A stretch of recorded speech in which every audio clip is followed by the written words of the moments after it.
আসসালামু আলাইকুম, আশা করি সবাই ভালো আছেন।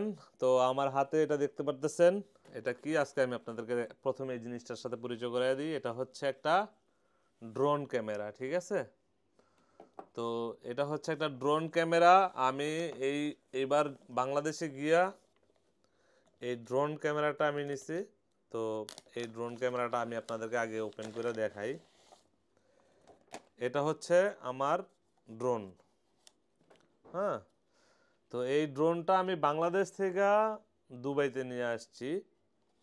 তো এই আমি অনেকেই প্রশ্ন থাকে যে বাংলাদেশ থেকে আপনি আপনার পছন্দের যে ড্রোনটা এটা নিয়ে আপনি ট্রাভেলিং করতে পারবেন কিনা, বিভিন্ন দেশে কোন কোন দেশে যেতে পারবেন, বা যেতে হলে এয়ারপোর্টে কোনো সমস্যা হবে কিনা।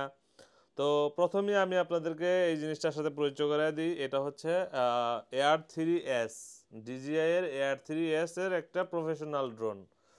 সো এটার সাথে হচ্ছে আপনার আছে আহ, তিনটা ব্যাটারি তিনটা ব্যাটারি আছে। তারপরে আছে হচ্ছে এটার সাথে একটা কন্ট্রোলার।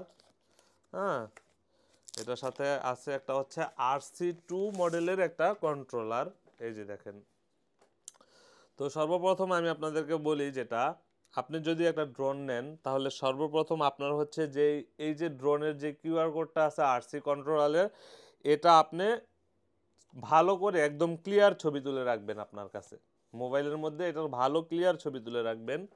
এবং আপনার যে ড্রোন আছে, এই যে ড্রোনের এই ভিতরে একটা কিউআর কোড আছে, এইটারও আপনি খুব ভালো মতো একটা ছবি তুলে রাখবেন। এবং এটার ভিতরে ড্রোনের একটা সিরিয়াল নাম্বার আছে, এই ড্রোনের সিরিয়াল নাম্বারটা এবং আপনার এই RC2 এর সিরিয়াল নাম্বারটা আপনি সুন্দর মতো লিখে রাখবেন, মোবাইলের মধ্যে হোক আর যে কোনো কিছুর মধ্যে হোক। এর মধ্যে আরও একটা জিনিস আছে, সেটা হচ্ছে এটার লেন্স। ডিজের যে ক্যামেরাটা আছে, এই ক্যামেরার ভিতরে লেন্স লাগানো থাকে। এটার মধ্যে তিনটা লেন্স আছে, যাক লেন্সটা আমি খুললাম না, এটা আমার এখন দেখানোর প্রয়োজন নাই। তো সর্বপ্রথম আমি আপনাদেরকে বলবো যে আমি এটা বাংলাদেশ থেকে দুবাই আনা অবধি কি পরিমাণ প্রবলেম ফেস করছি। সর্বপ্রথম আমার হচ্ছে বাংলাদেশে যখন আমি ড্রোনটা নিয়ে এয়ারপোর্টে ঢুকি, আমার এই ব্যাটারিগুলোর জন্য প্রথম আমাকে যে কাস্টমস অফিসার আছে তারা আমাকে কোশ্চেন করে যে এগুলা কি। তখন আমি তাদেরকে খুইলা দেখাইছিলাম যে এটা আমার ড্রোনের ব্যাটারি, বাস ওনারা আমাকে ছেড়ে দিছে। তবে এটা আপনি অবশ্যই অবশ্যই এটা আপনি বুকিংয়ে নিতে পারবেন না, আপনার হ্যান্ড ক্যারি যে লাগেজ আছে হ্যান্ড ক্যারিতে নিতে হবে, বা আপনার সাথে এটা ক্যারি করতে হবে। এটার যে ব্যাগ আছে ব্যাগের মধ্যে রাখা আপনি সাথেও ক্যারি করতে পারেন। এটা আমি সুন্দর মতো বাংলাদেশ থেকে দুবাই পর্যন্ত নিয়ে আসছি। দুবাইতে যখন আমি ইমিগ্রেশন ক্রস করি, আমাকে ইমিগ্রেশন ক্রস করার পরে দুবাইতে একটা কাস্টমস চেকিং আছে, সেখানে আমাকে আটকে দেয় এবং আমার শখের ড্রোনটা ওইখানে রাইখা দেয়। তো তখন আমি অনেক বেশি ভয় পেয়ে গেছিলাম যে কাস্টমসে জিনিস রাখলে কি আর কখনো ফেরত দেয় কি না, বা আমি এটা কাস্টমস থেকে কীভাবে ছুটাবো। মানে অনেক অনেক অনেক ভয় পেয়ে যাই। তখন তারা আমাকে কি করে, একটা কাগজ দিয়ে দিয়েছিল, আমাকে একটা রিসিপ্ট দিয়ে দিছিল। রিসিপ্ট দেওয়ার পরে তারা আমাকে বলে যে দুবাইয়ের যে সিভিল এভিয়েশন অথরিটি আছে সেখান থেকে আমাকে একটা লাইসেন্স নিতে হবে বা একটা নো অবজেকশন সার্টিফিকেট নিতে হবে।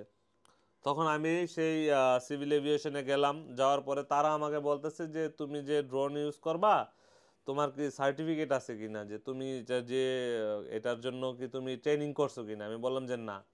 তখন তারা আমাকে তাদের যেই লিঙ্ককৃত যেই এগুলো আছে, ট্রেনিং সেন্টারগুলো আছে লিস্টের, সেগুলোর আমাকে নাম তারা ইমেল করে দিল, এবং সেখান থেকে আমি ট্রেনিং করে তারপরে সেখান থেকে আমি সার্টিফিকেট, একটা নন প্রফেশনাল একটা সার্টিফিকেট নিলাম, যে এটা আমি জাস্ট আমার পার্সোনাল ইউজের জন্য ব্যবহার করব। ঠিক আছে, সেখানে আমি একজন পাইলটের মাধ্যমে ট্রেনিং করে তারপরে যে সার্টিফিকেটটা পাইলাম, আপনারা দেখেন এখানে আমার নাম সম্পূর্ণ দেওয়া আছে। হ্যাঁ, MD নবীন হোসেন। ঠিক আছে। তো এটা হচ্ছে DCAA, মানে আমি দুবাইয়ের যে কোনো জায়গার মধ্যে এটা ফ্লাই করতে পারবো, বা ওদের রুলস অনুযায়ী আমি এটা ব্যবহার করতে পারবো বা আনা নেওয়া করতে পারবো, নেক্সট টাইম আমার কোনো সমস্যা হবে না। এটা হচ্ছে তার সার্টিফিকেট। এবং আমার আরও একটা জিনিস নিতে হয়েছে, সেটা হচ্ছে এই সার্টিফিকেট নেওয়ার পরে আমার হচ্ছে নো অবজেকশন, এটা দুবাইয়ের যে সিভিল এভিয়েশন আছে সেখান থেকে নো অবজেকশন সার্টিফিকেটটা আমার নিতে হয়েছে। এই যে দেখেন, এটা হচ্ছে দুবাইয়ের নো অবজেকশন সার্টিফিকেট।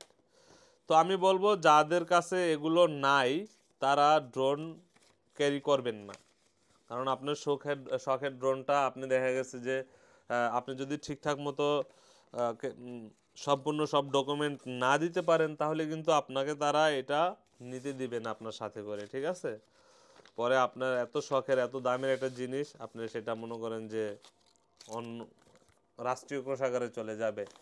আর সর্বত্র দেখা গেছে যে এটা দুবাইয়ের এয়ারপোর্ট আর দুবাইয়ের কাস্টমস বলে কথা, আপনি সম্পূর্ণ ডকুমেন্ট নিয়ে দিচ্ছেন বিদায় কিন্তু আপনার জিনিসটা আপনি দেখেন এখানে সুন্দর মতো লেখা আছে দুবাই সিভিল এভিয়েশন, ঠিক আছে, গভর্নমেন্ট অফ দুবাই।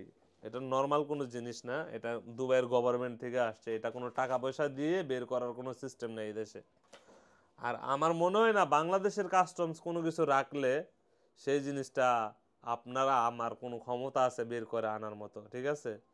কারণ এই পর্যন্ত বাংলাদেশের কাস্টমসে কোনো অবৈধ জিনিস না নিয়েও যেই পরিমাণ হ্যারাসমেন্ট হয়েছি মাসাল্লাহ দিলে, যদি শোনে একবার যে দুবাই থেকে গেছি শুধুই পাসপোর্টটা নিয়ে যাইব, নিয়ে 2 ঘন্টা দাঁড়া করে রাখবো।